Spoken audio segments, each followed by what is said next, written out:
운동영어 엘리입니다. 이번 시간에는 뇌와 언어에 대해서 이야기를 해보도록 할게요. 웬 뇌와 언어라고 궁금해하실 텐데요.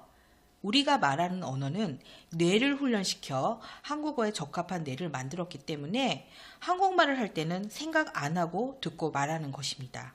그 이치만 정확히 아신다면 영어가 그리 어렵지 않으실 겁니다.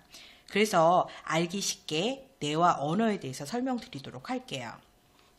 우리가 어떤 경험을 반복적으로 하게 되면은 기억이라고 뇌에선 저장이 됩니다.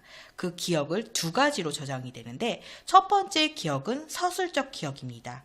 이 서술적 기억은요, 배울 땐 빨리 배워요. 그런데 시간이 지나면 다 까먹는 기억입니다. 그래서 예를 들면 책 읽는 거라든지 지식 쌓기, 약속 기억하기, 계산하기, 그리고 우리가 중학교, 고등학교 때 배웠던 영어가 여기에 속합니다. 즉 서술적 기억으로 배우셨다면 시간이 지나면 까먹었네 라고 말을 많이 하는 거죠. 그리고 두 번째 기억은 절차적 기억입니다.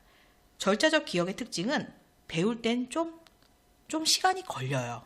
그리고 내 몸을 꼭 사용하면서 배웁니다. 그리고 다 배우고 나면 절대 까먹지 않습니다. 그래서 예를 들면 운동하는 종류는 다 여기에 속해요. 뭐 수영하는 거라든지 자전거 타는 거라든지, 그리고 악기 다루는 것도 여기에 속하고요. 그리고 운전하는 거, 그리고 내 기술, 그리고 내 습관, 그리고 마지막으로 모국어가 여기에 속합니다. 절차적 기억으로 배웠다는 거는 생각하기도 전에 몸이 먼저 반응을 한다는 거죠. 그래서 무의식까지 들어갔다라고 보시면 되고, 서술적 기억으로 배웠다는 건 생각을 꼭 해야 되는 기억입니다. 그런데 우리가 여태까지 배웠던 영어는요, 너무 슬프게도 서술적 기억으로 배웠습니다. 그래서 영어를 할 때, 즉 내가 원어민의 얘기를 들을 때는 유추를 하는 거죠. 무슨 소리인지, 저의 뜻이 뭐지? 그리고 내가 말할 때는 어순에 맞춰서 말을 합니다. 하지만 영어도 언어잖아요.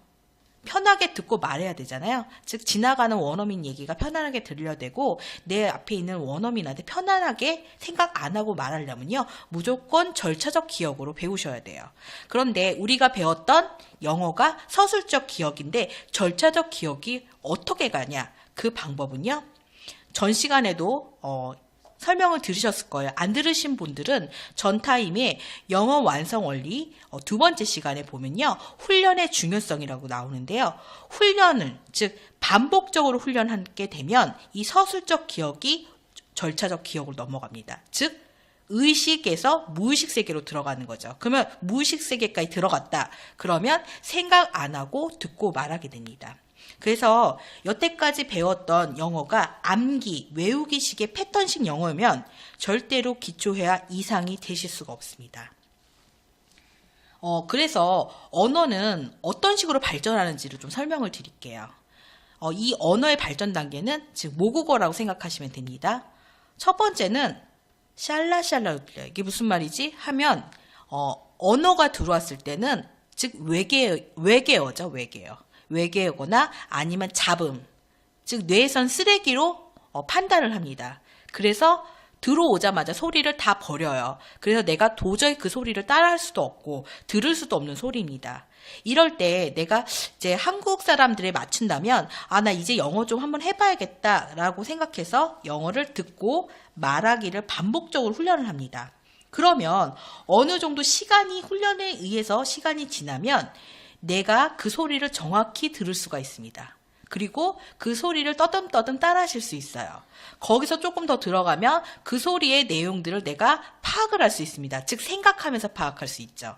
그리고 원어민에게 내가 하고 싶은 얘기를 더듬더듬 얘기하실 수 있어요. 자, 이 정도까지도 의식적인 상태예요. 그런데 여기서 더 들어가셔야 돼요. 즉 훈련을 더 하셔야 돼요. 그럼 훈련을 더 하게 되면 이 세 번째 단계가 되는데, 세 번째 단계는 무의식 단계입니다. 그래서 무의식 단계까지 갔다는 거는 내가 원어민한테 하고 싶은 얘기를 편안하게 하고, 그리고 지나가는 원어민이 자기들끼리 얘기하는 얘기를 난 듣고 싶지 않아도 들려요. 즉 우리나라 사람들이 리스닝해서 들으려고 하면은 엄청나게 집중을 하죠, 영어를 들을 때. 그래서 오랫동안 원어민 소리를 집중해서 듣는다 그러면 피곤하다는 얘기를 하세요. 너무 집중을 했기 때문에. 근데 편안하게 들으려면 무의식 세계까지 들어가셔야 돼요. 그래서 이 3단계에 걸쳐서 진행을 해야 됩니다. 하지만 우리나라 사람들 대부분이 두 번째 단계가 제가 경험한 게 다는 맞진 않지만 대부분들이 2단계까지 들어가 있으세요. 즉 영어가 내가 아무리 영어를 해도 유추를 해야 되고요. 그 다음에 잘 소리가 안 들리는 게 많고, 그리고 내가 말을 할 때 생각하면서 말을 한다고 얘기들 많이 하시거든요. 근데 이 3단계로 많이들 넘어가고 싶어 하세요. 3단계를 넘어갈 때 제일 많이 하는 방법이 있어요. 그 방법이 뭐냐면 다는 아니지만 어학연수나 유학을 많이 선택하세요. 근데 어학연수나 유학은 우리나라 사람 모든 사람들이 선택할 수 있는 건 아니거든요. 그리고 어학연수나 유학을 갔더라 하더라도 보통 시기적으로 1년 내지 짧으면 1년, 짧으면 뭐 6개월이나 1년, 길면 2년입니다. 즉 아무런 준비 없이 가서 좀 내가 영어를 하면 되겠다라는 생각하고 가시잖아요. 그러면 들을 때쯤 아니면 이 말할 때쯤 들어오게 됩니다. 그래서 어학연수가 정답은 아니라고 생각하시면 돼요. 결과적으로는 훈련을 내가 반복을 많이 해야지만 듣고 말하실 수 있습니다. 그래서 반복적인 훈련이 곧 내가 영어를 모국어처럼 하실 수 있다는 거죠. 그래서 여태까지 제가 설명을 다시 한번 정리를 해드리면 뇌와 언어를 정확히 이해를 하셔야 되는데 우리가 여태까지 배웠던 기억은 이 서술적 기억입니다. 그래서 서술적 기억에서 즉 무의식인 세계인 절차적 기억을 넘기는 최고의 좋은 방법은 반복적 훈련이다. 그래서 이 반복적 훈련이 돼야지만 내가 이 3단계인 굳이 의식하지 않아도 영어를 편안하게 듣고 말할 수 있다라고 제가 설명을 드렸는데요. 다음 시간에는 좀 더 나은 내용으로 돌아오도록 하겠습니다. 언어는 익숙합니다. 감사합니다.